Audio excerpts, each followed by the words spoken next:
Women like her never outrank anybody. The words hit me before I even saw the woman who said them. I was standing alone at the wedding bar with a glass of ice water in my hand when her voice drifted through the crowd behind me. The music was soft. The harbor lights shimmered across the dark waters of the Chesapeake Bay, and somewhere under the white wedding tent, people were laughing over champagne and expensive seafood. It should have been a beautiful evening. Instead, those 7 words landed like a knife between my shoulders. "Look at her," the woman continued. "You can always tell." Another woman laughed. "Tell what?" "That she's the type who wants people to think she's important." I stared down at the ice floating in my glass. The bartender glanced at me awkwardly before looking away. He had heard it too. Everybody nearby had heard it. Nobody said a word. That wasn't surprising. Most people never stop cruelty when it's wrapped inside a smile. They simply pretend not to notice. I could have turned around. I could have introduced myself. I could have told them exactly who I was. I could have told them I had spent 23 years serving in the United States Navy. I could have told them that men twice my size and rank had once waited for my decisions before moving troops across hostile territory. I could have told them that I had spent birthdays on military bases, Christmases in secure operations centers, and more sleepless nights than I could count listening to radios carry news that changed lives forever. But I didn't say any of that, because tonight wasn't supposed to be about me. Tonight was my younger brother Ethan's wedding, and for one evening, I wanted to be invisible. Just Madison, not Captain Carter, not the woman with medals in a drawer somewhere back in Virginia Beach, just a sister attending her brother's wedding. That had been the plan. Unfortunately, life has a way of destroying plans at exactly the wrong moment. I took another sip of water while the woman behind me laughed again. "Trust me," she said. "Women like her never make it very far." That almost made me smile. Not because it was funny, because it was ironic, painfully ironic. The harbor breeze moved through the tent, carrying the scent of salt water and white roses. Across the reception area, my brother stood beside his new wife, Sophia. He looked happy, genuinely happy. His smile reminded me of the boy he used to be before life taught him how heavy responsibility could feel. For a moment I watched him laughing with guests and remembered a different version of Ethan, a skinny kid sitting cross-legged on our living room floor in Oklahoma building model airplanes while I helped him glue the wings together. Back then he used to think I could solve any problem. Funny how life changes people. Funny how distance changes families. Somewhere along the way I became the sister who was never around. The sister who missed birthdays because of deployments. The sister who called from airports. The sister who lived thousands of miles away and always seemed busy. Over time, people stopped asking questions. They stopped wondering what my life looked like. Eventually, they stopped seeing me at all. The woman behind me stepped closer. I knew her name was Olivia Bennett. I'd met her briefly the day before. Long enough to recognize the type. Beautiful, confident. The sort of person who measured everyone within 30 seconds of meeting them and never bothered updating the assessment afterward. "She's drinking water," Olivia whispered. "That tells you everything." Her friend laughed. "What's that supposed to mean?" "It means she wants attention." The bartender nearly dropped a glass. I almost laughed out loud this time. Water. Apparently my greatest crime was drinking water. The truth was much less glamorous. My left knee had been bothering me ever since the flight down from Virginia. 2 anti-inflammatory pills were sitting in my hotel room. Alcohol and medication didn't mix well. But Olivia didn't know that. She had already decided who I was. Facts weren't going to change her mind. I set my glass down and looked out toward the water. The old boats anchored in the harbor swayed gently beneath the evening sky. Beyond them, the lights of Annapolis glittered in the darkness. It was beautiful, peaceful, the kind of scene people frame and hang on walls. Then everything changed. At first I didn't notice. A conversation stopped somewhere near the head table. Then another. Then another. The gradual ripple of silence moved through the reception until it became impossible to ignore. I turned slightly. A man had stopped speaking in the middle of a story. He was staring directly at me. Even from a distance I recognized him instantly. General Robert Hayes, retired Marine Corps, 4-star general, a man whose name carried weight in military circles long after retirement. For a second, neither of us moved. Then his expression changed. Surprise, recognition, gratitude, all within the span of a heartbeat. My stomach tightened. Not because I was afraid, because I knew exactly what was about to happen. "Oh no," I whispered to myself. The general began walking toward me. Conversations died one after another as guests noticed his sudden interest. Heads turned, eyes followed him across the tent. Olivia was still smiling, still confident, completely unaware. The general stopped a few feet away. For a brief moment, he simply looked at me as if confirming something impossible. Then he smiled. I'll be damned. My eyes closed for half a second. Not here, not tonight, not like this. When I looked up again, he was still smiling. Captain Madison Carter. The words echoed across the reception like a thunderclap. Every sound vanished. Glasses froze halfway to lips. Conversations died instantly. Even the musicians seemed to hesitate. Olivia's smile disappeared so fast it almost looked painful. I stood motionless. There was no point pretending anymore. "Good evening, General," I said quietly. The reaction was immediate.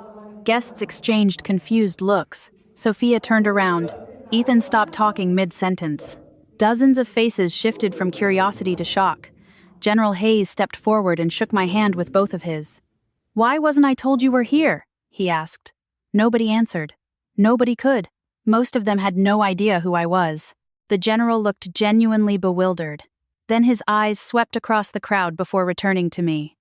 "You're the woman who brought my son home alive." The silence that followed was so complete I could hear the harbor water striking the docks outside.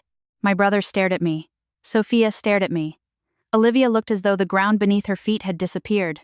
But none of that was what hurt. What hurt was the realization that the people learning who I was tonight should not have been strangers. They should have been family.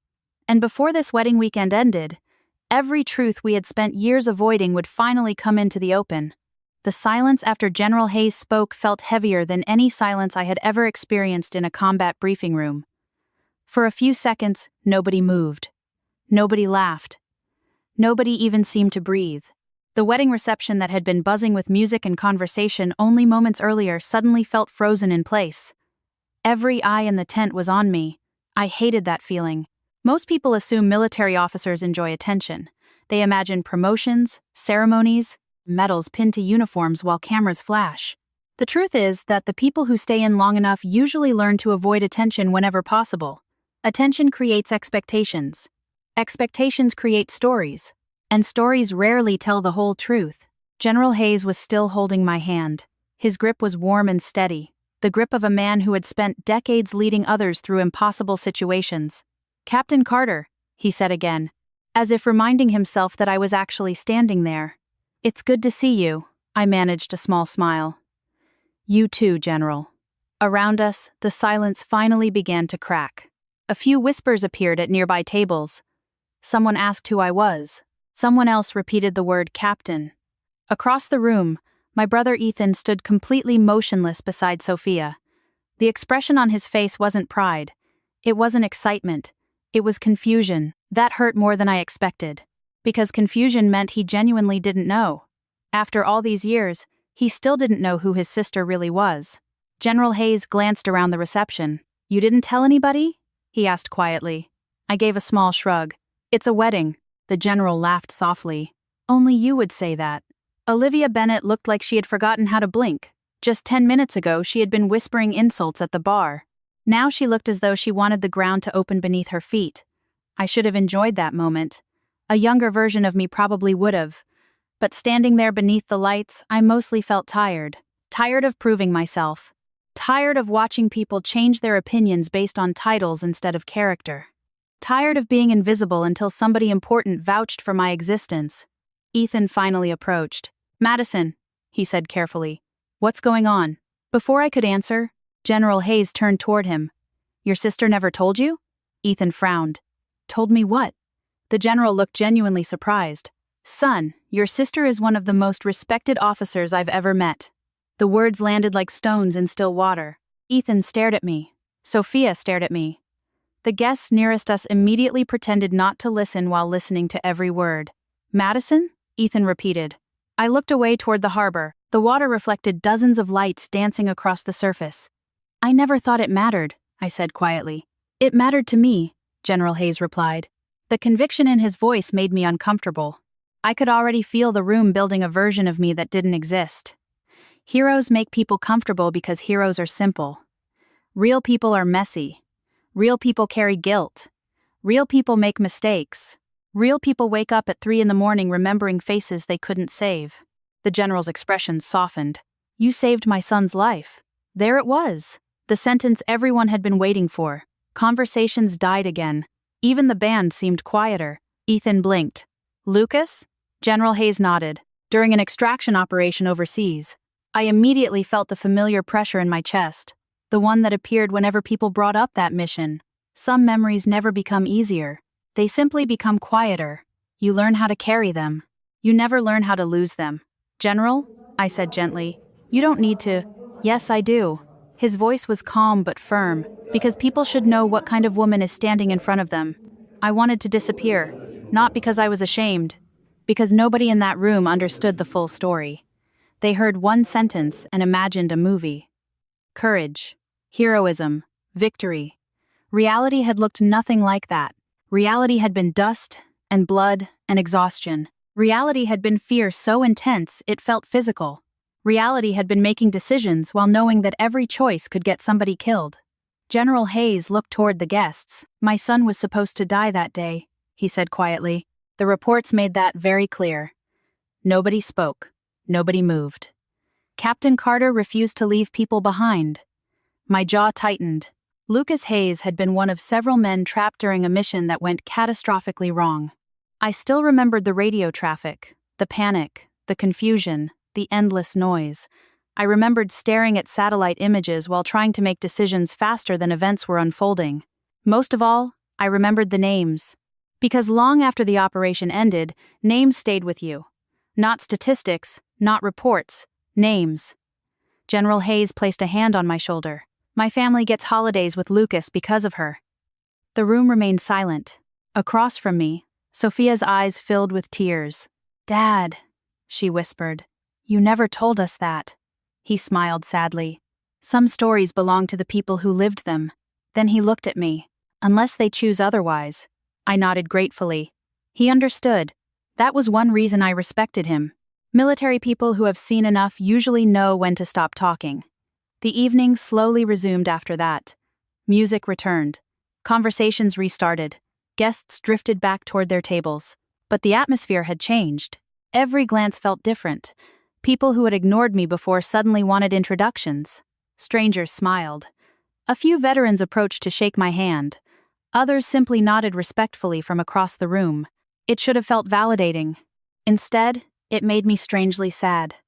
Because none of these people actually knew me. They knew a title, a story, a reputation, not me. The real me was a woman whose knee hurt every morning. A woman who still called her mother every Sunday. A woman who ate frozen pizza more often than she admitted. A woman who sometimes sat alone in her Virginia Beach condo wondering where 23 years had gone. Around an hour later, I found myself standing alone near the edge of the harbor. The noise of the reception faded behind me. The water stretched into darkness beneath the stars. For the first time all evening, I could breathe. Quite a night. I turned to find Sophia beside me. She wrapped her shawl tighter against the breeze. Sorry, she said. I didn't mean to scare you. You didn't. She smiled softly. I think everyone's in shock. Including me. That earned a laugh. Then her expression became serious. Can I ask you something? Sure. Why didn't Ethan know? The question struck deeper than she intended. I looked out over the water again. Because he never asked. The words sounded harsher aloud. Sophia's eyes widened slightly. You mean that? Not entirely. I sighed. Life gets busy. People drift apart. That sounds like a polite version. I laughed, despite myself. Maybe. The truth was harder. Ethan and I had once been inseparable. Then adulthood happened. Careers happened. Distance happened. Eventually, our conversations became shorter. Less frequent. Less personal. Over time, we stopped sharing our lives and started exchanging updates. There's a difference. A painful one. Sophia rested her arms against the railing. He loves you. I know. He talks about you all the time. That surprised me. Really? Mostly stories from when you were kids. I smiled faintly. That sounds like Ethan. But not much about now. There it was. The thing I had been trying not to think about all evening. My brother knew more about the girl I used to be than the woman I had become. Before I could answer, applause erupted behind us. Someone had started a dance. The music grew louder again. Sophia looked toward the tent. We should probably go back. Probably. But neither of us moved immediately. Finally, she turned toward me. For what it's worth, she said softly, I'm glad you came. The sincerity in her voice caught me off guard. Thank you. She smiled. And Madison? Yeah? I think Ethan's about to realize he doesn't know his own sister nearly as well as he thought. I watched her walk back toward the lights. For a long moment, I remained alone beside the water. The harbor breeze moved across my face. Somewhere in the distance, a boat horn echoed through the night, and for reasons I couldn't fully explain, I suddenly felt that something bigger than a wedding had begun. Because General Hayes had done more than reveal my rank, he had exposed a truth my family had avoided for years. The woman they thought they knew no longer existed, and before this weekend ended, all of us, including me, would be forced to confront what that meant. The next morning arrived wrapped in gray clouds, and the soft sound of rain tapping against my hotel window. I woke before dawn, the way I always did. 23 years in the Navy had trained my body to expect responsibility before sunrise. It didn't matter whether I was home, overseas, exhausted, or on vacation. My eyes opened at 5:30, as if some invisible alarm had been wired into my nervous system decades ago. For a few seconds I simply stared at the ceiling, then the memories of the previous evening came rushing back. Olivia's voice at the bar, General Hayes recognizing me, the silence that followed, Ethan's confused expression, Sophia's question, why didn't Ethan know? I swung my legs over the edge of the bed and immediately regretted it when pain shot through my knee. Good morning to you too, I muttered. The room was quiet except for the rain. My phone sat charging on the nightstand. 3 unread emails. 2 work messages. 1 text from Dana. Survive the wedding? I stared at it for a moment before typing back. Depends on your definition of survive. Her response came almost instantly. That bad? I thought about the answer. Then I deleted 3 different versions before finally sending 1 sentence. Ever realize strangers know more about you than your own family? This time the reply took longer. When it arrived, it simply said, yeah, and it hurts every single time. I set the phone down and rubbed my eyes. Dana understood because she had lived something similar. Most career military women had. We spent years becoming people our families barely recognized, then felt guilty for changing. Somewhere along the way we became visitors in our own lives. By 8:30 I was downstairs forcing myself through a hotel breakfast that tasted like disappointment. The scrambled eggs resembled yellow foam.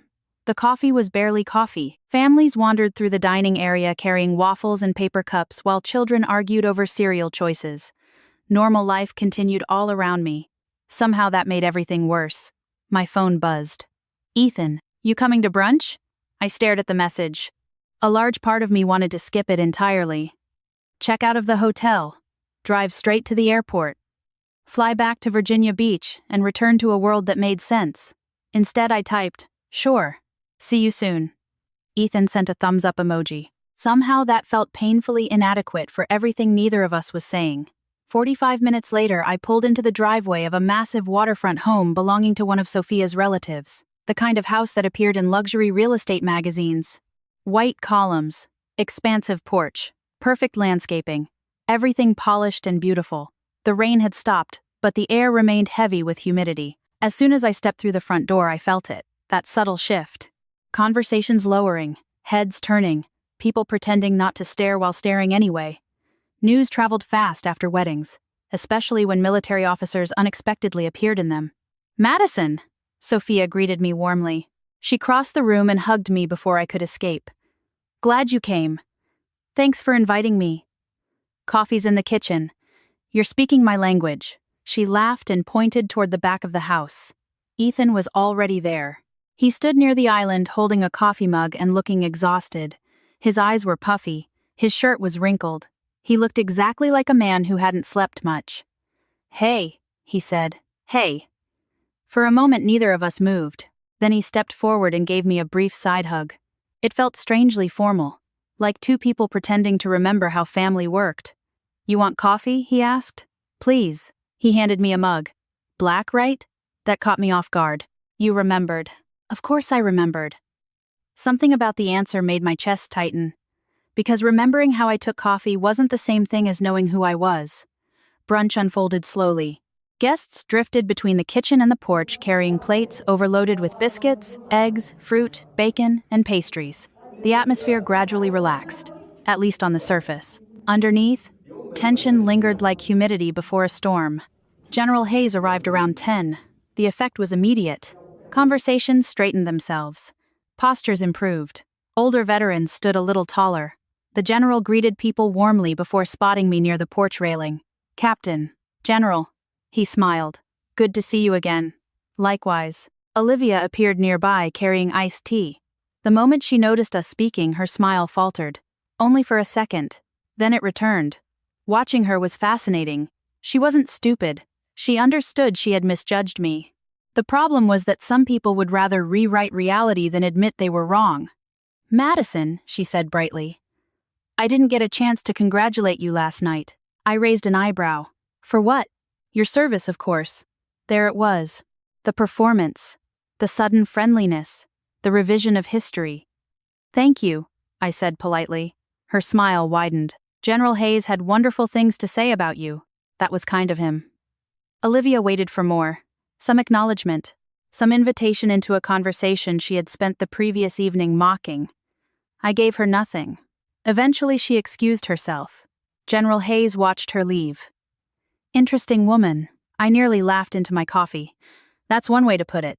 "I've spent 70 years observing people," he said. "Insecurity has a very recognizable face." I looked toward the water. "You think that's what this is? Don't you?" I considered the question. Maybe he was right. Truly confident people rarely spent energy tearing others down. They didn't need to. Before I could answer, a group of older veterans approached. Most were retired Marines. One was former Army. Gray hair, arthritic hands, repaired knees, hearing aids, real veterans, not movie versions, the kind of men who carried entire lifetimes behind their eyes. One introduced himself as Colonel Mercer. "Heard a lot about you," he said. I immediately suspected General Hayes was responsible. Hopefully nothing embarrassing. The men laughed. Mercer studied me for a moment. "You know what I respect most?" "What's that?" "You're uncomfortable with praise." "That obvious?" Painfully. The group chuckled again. For the next half hour, we talked about everything except war. Old military bases, terrible coffee, aging joints, retirement, doctors who gave conflicting advice. For the first time all weekend, I felt genuinely relaxed. Nobody was impressed by rank. Nobody cared about accomplishments. They simply treated me like another person. It was surprisingly refreshing. Then I noticed Olivia watching from the doorway. The expression on her face finally made something click. This was never actually about me. Not entirely. Olivia had spent her life around powerful men, wealthy men, successful men, military men, men whose accomplishments earned admiration automatically. Then suddenly another woman entered the equation. A woman respected by those same men. A woman who occupied a space Olivia unconsciously believed belonged to someone else. Understanding that didn't excuse her behavior, but it did explain it. Around noon, people began moving indoors for dessert. I slipped away to the far end of the porch overlooking the water. For a few blessed minutes I was alone, or so I thought. "Mind if I join you?" Ethan's voice came from behind me. I turned. He looked nervous. "Sure." He stepped beside me. Neither of us spoke immediately. Boats drifted across the bay in the distance. Wind moved through the trees. Somewhere inside the house, people laughed over something unrelated to either of us. Finally, Ethan cleared his throat. "You could have told me." There it was. I kept my eyes on the water. "Could have told you what?"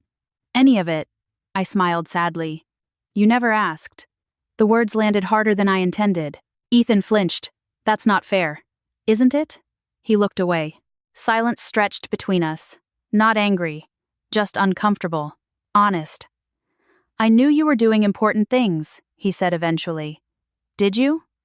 My voice remained calm, because most of the time it felt like everyone decided my entire life could be summarized by Madison's busy.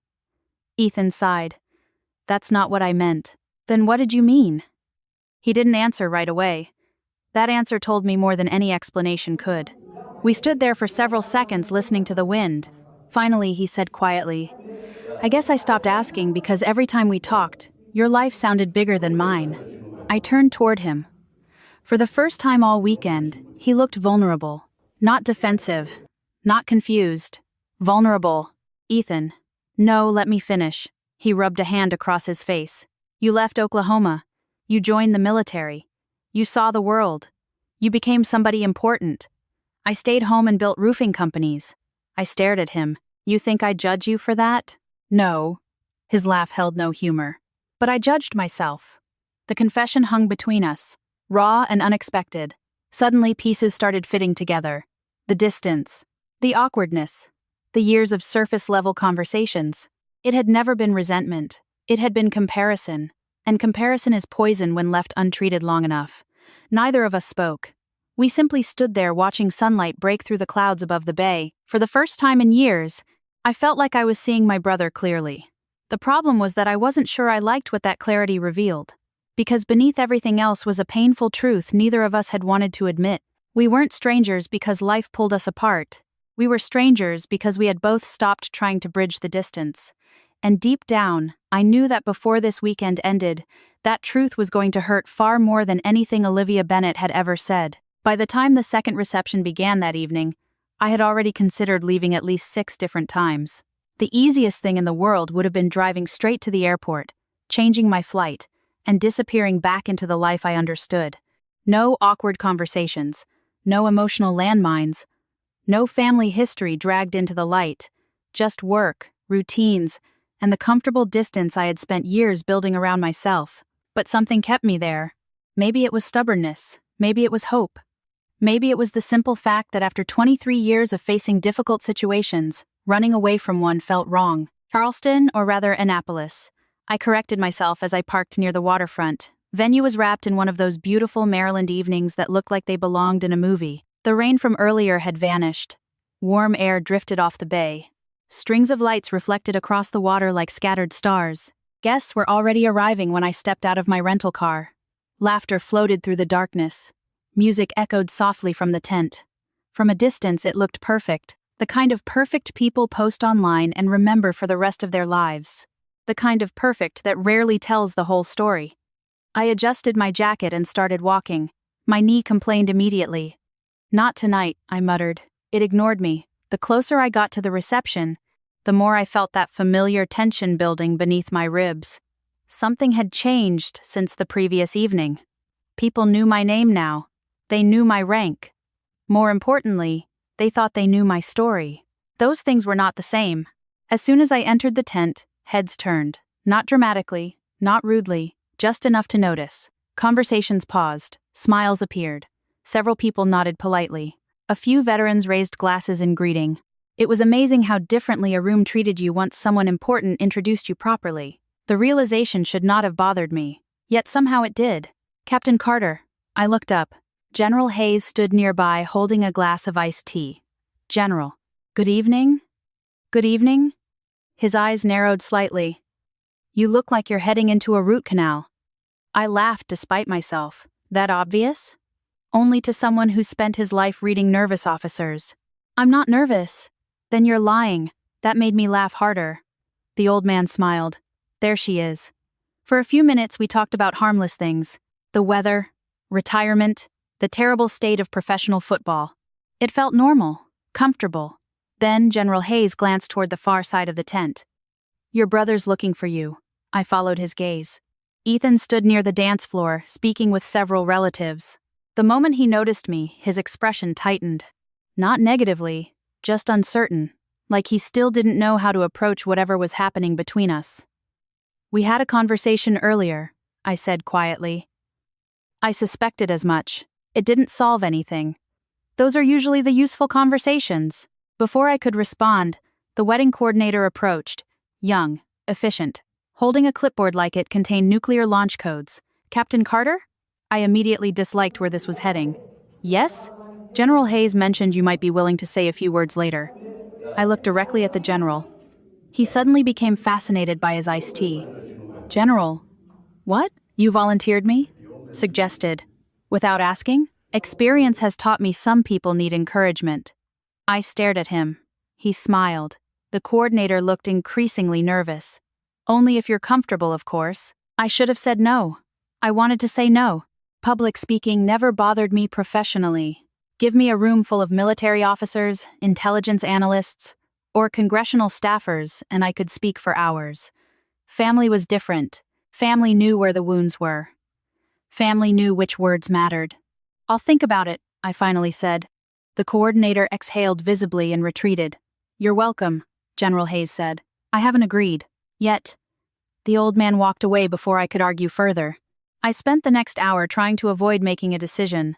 I talked with guests, congratulated Ethan and Sophia, endured several awkward conversations with people who suddenly found me fascinating. Through all of it, one thought refused to leave my mind. Why didn't Ethan know? Not about my rank, not about my career, about me. The answer was complicated. Partly because I never volunteered information, partly because he never asked. Mostly because both of us had become comfortable pretending distance was normal. Around 8 o'clock dinner ended. Plates disappeared. Conversation softened. The band took a break. Then the wedding coordinator appeared again. 5 minutes, she whispered. 5 minutes until what? Your speech. I never agreed. She blinked. General Hayes said, Of course he did. Across the room, the general lifted his glass in my direction. I considered murdering him. Briefly. Fine, Isaiah. 5 minutes. She smiled and vanished. My stomach immediately tightened. This was ridiculous. I was 42 years old. I had briefed admirals, testified before committees, coordinated operations involving hundreds of personnel. Yet somehow, speaking at my brother's wedding felt more intimidating than any of it. Because military audiences judged performance, families judged identity. 10 minutes later, I found myself standing beside the dance floor holding a microphone. The room gradually quieted. Guests returned to tables. Conversations faded. Faces turned toward me. Ethan sat beside Sophia looking confused. General Hayes looked entirely too pleased with himself. I cleared my throat. Well, I began. This already feels like a mistake. Laughter rolled through the room. Good. At least they were relaxed. I should probably start by saying I'm terrible at wedding speeches. More laughter. Military briefings, yes. Wedding speeches? Absolutely not. The room settled. I took a slow breath. First of all, congratulations to Ethan and Sophia. Applause followed. Sophia smiled warmly. Ethan nodded. I'm genuinely happy for both of you. That part was easy. True things usually are. You know, people spend a lot of time talking about strength, especially in the military. They talk about courage, leadership, sacrifice. They make it sound dramatic. The room listened quietly. But most of the strongest people I've known never look strong at all. They look scared, exhausted, overwhelmed. They look like ordinary people trying to survive difficult days. A few older veterans nodded. I continued. Years ago, somebody called me at 2 a.m. Across the room, Ethan froze. I saw it immediately. So did General Hayes. He was terrified. His business was struggling. Employees depended on him. Bills were piling up. He didn't know what to do. Silence spread through the room. Ethan stared at the tablecloth.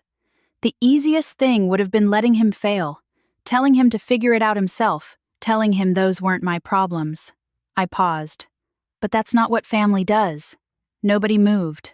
Nobody spoke. Family throws a rope before asking questions. The room had become completely silent now. I looked directly at my brother. So I helped. Ethan closed his eyes. Because that's what sisters do. My voice remained calm. Steady. But years of unspoken hurt sat beneath every word. What happened afterward mattered less to me than knowing people kept their jobs. Knowing families could pay mortgages.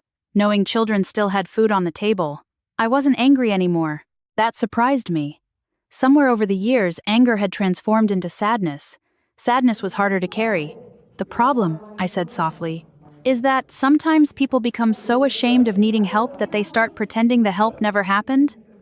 The words landed like stones. Ethan lowered his head. Sophia looked between us, confusion slowly becoming understanding. General Hayes watched silently. He already knew where this was going. For a long time, I continued, I thought maybe I expected too much. Maybe gratitude wasn't important.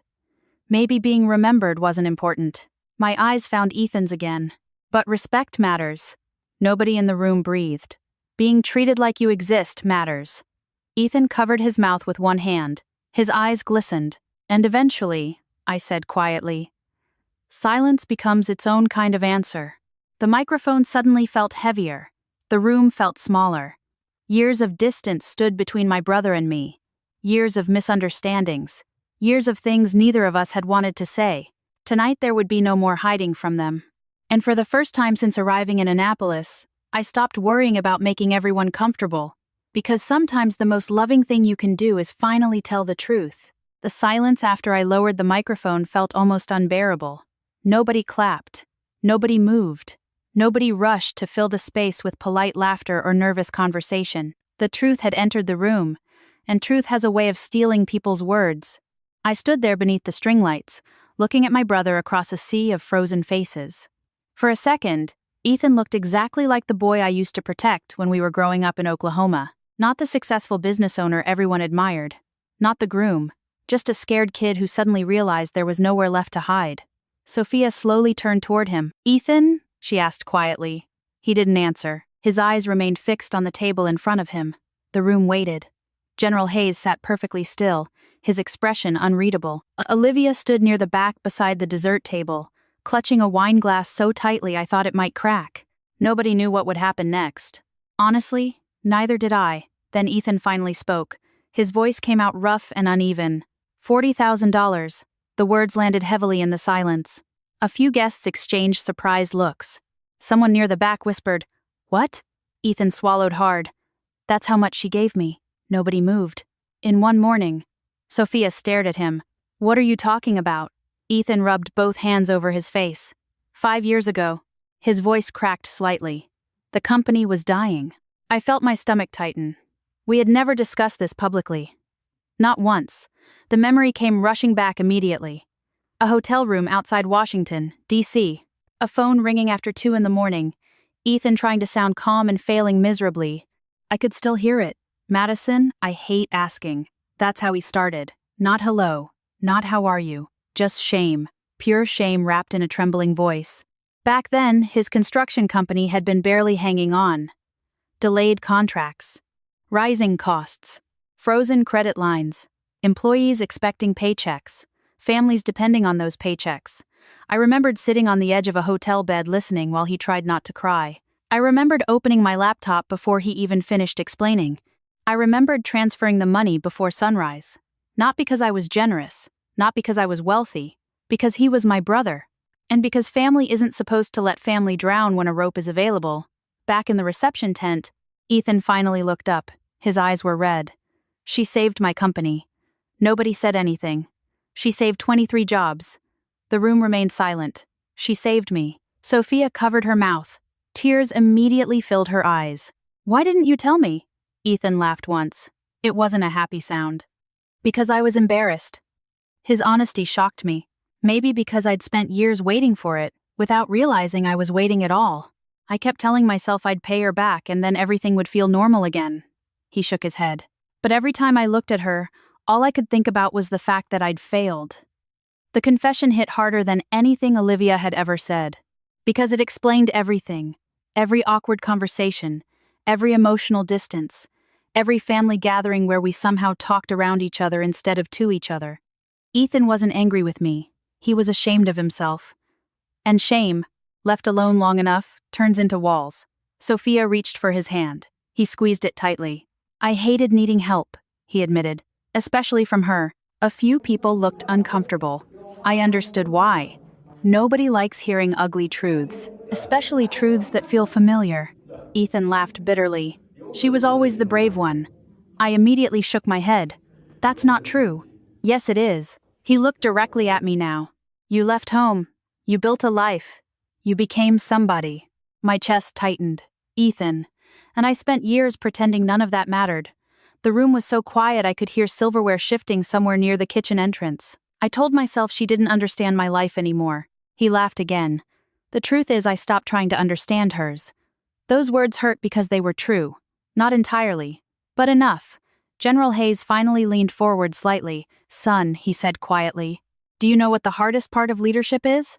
Ethan looked at him. "No, sir. Accepting help." The general's voice remained calm. "People think leadership means carrying everything alone. It doesn't. Real leaders know when they're drowning." Nobody interrupted. "Your sister understood that before you did." Ethan lowered his eyes again. Olivia suddenly spoke. So now she's a hero? Every head turned. The bitterness in her voice was impossible to miss. She looked around the room as though searching for allies. That's what we're doing? Nobody answered. Olivia laughed sharply. One speech and suddenly she's perfect? I wasn't surprised. Embarrassed people often become defensive. Humiliated people become dangerous. Olivia, Sophia warned softly. No. Olivia shook her head. Everybody's acting like she's some saint. I set the microphone on the table beside me. I've never asked anyone to do that. Olivia turned toward me immediately. Really? Really? The room watched us carefully. I could almost feel people holding their breath. Then why bring any of this up? She asked. Her voice trembled slightly. Why embarrass him publicly? The question deserved an answer. So I gave her one. Because silence has consequences. Olivia stared at me. I spent years pretending things didn't bother me. My voice remained calm. Years making myself smaller so other people could feel comfortable. Nobody moved. Years listening while people decided who I was before they knew a single thing about me. Olivia's face flushed. She knew exactly what I was referring to. You think this is about me? She asked.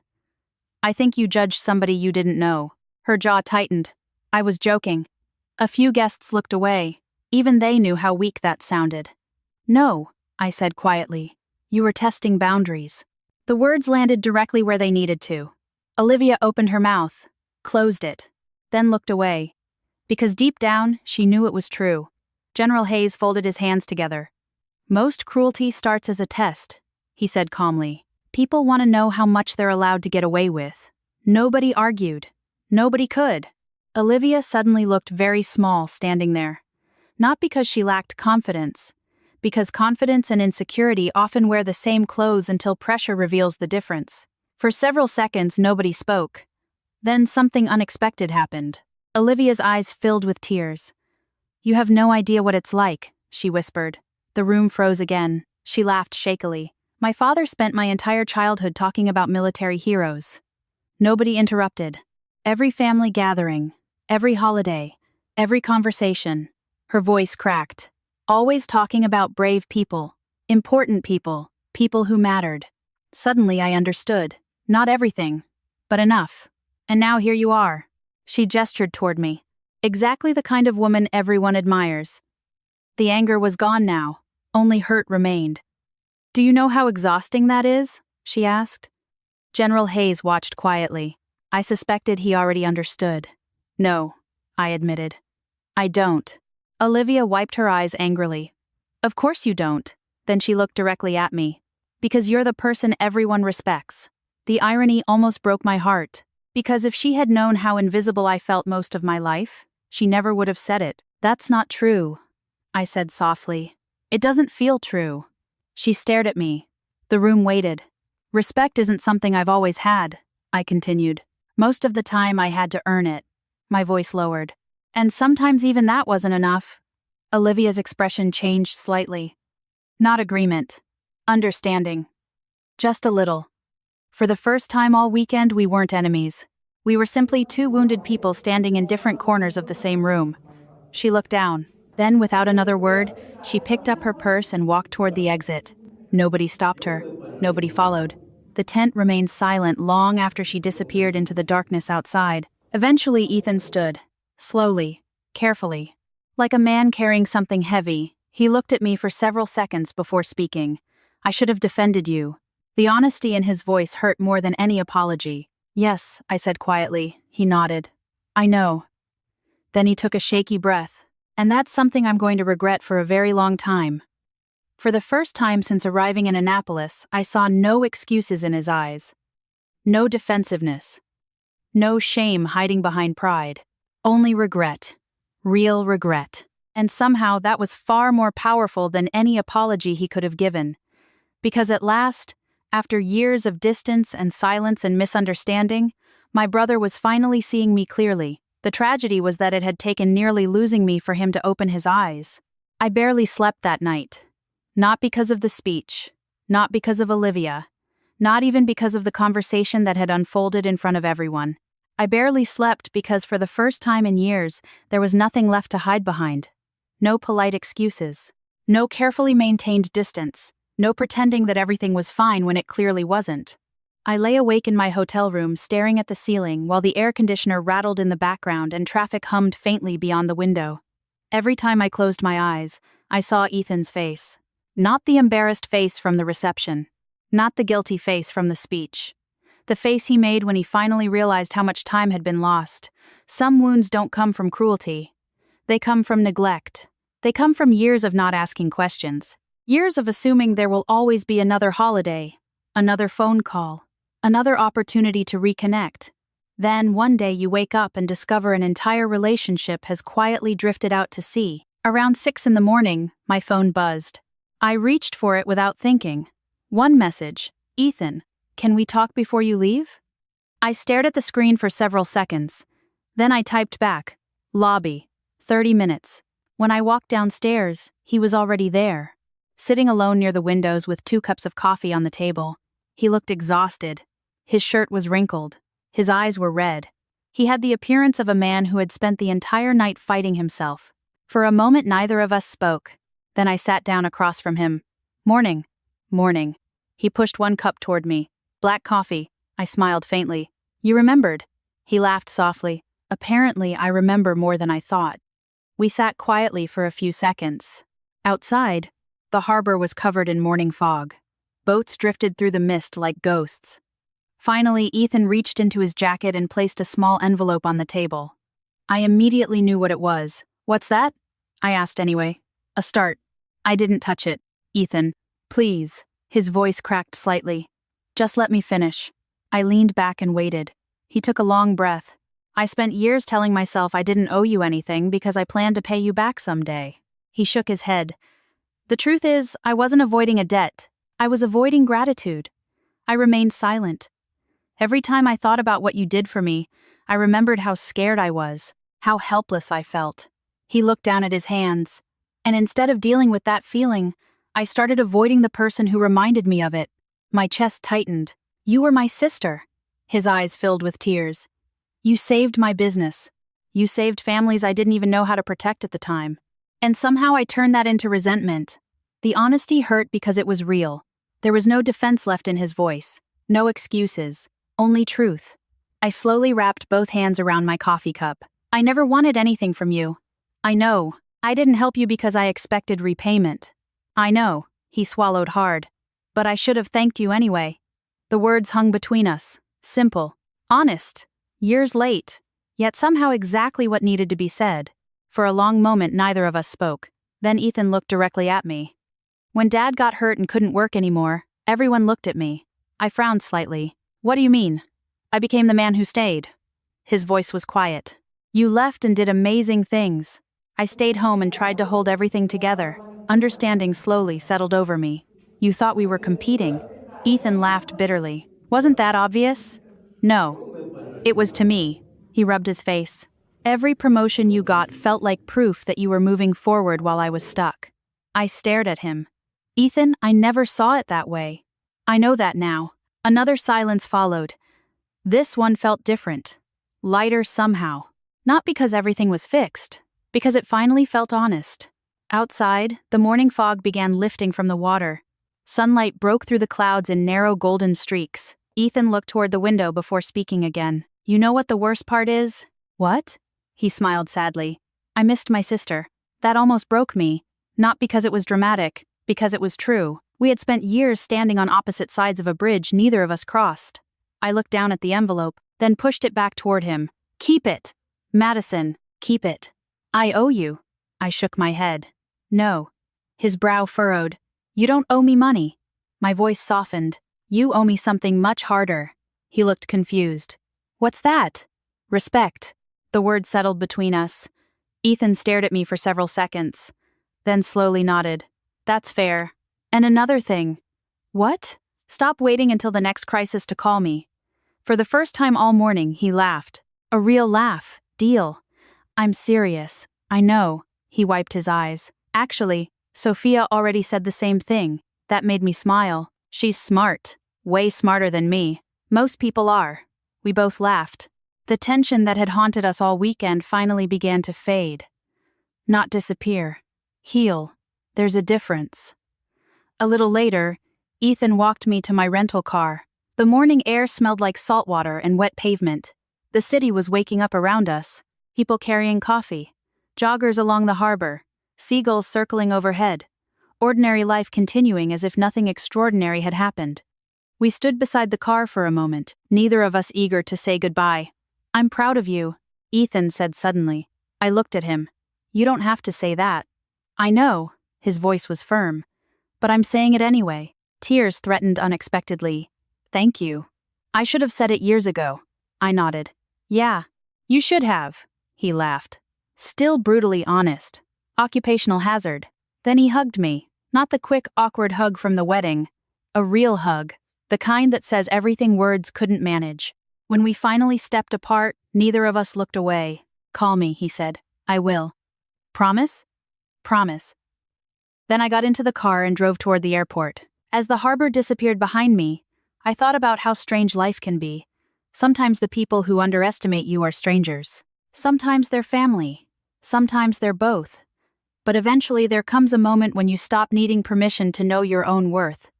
That was the lesson I carried home. Not that I was important. Not that my rank mattered. Not that people finally understood what I had accomplished.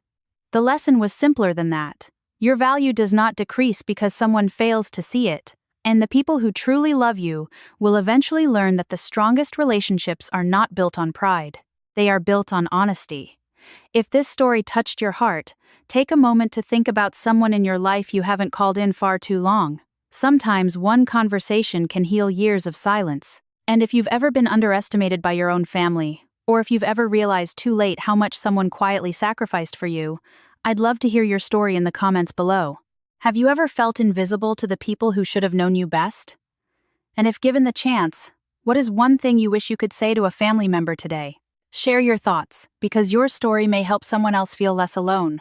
If you enjoyed this journey with Madison and Ethan, don't forget to like this video, subscribe to the channel, and turn on notifications so you never miss another powerful story about family, resilience, forgiveness, and finding your worth. Until next time, take care of yourself, take care of the people you love, and never let anyone else decide how much you matter.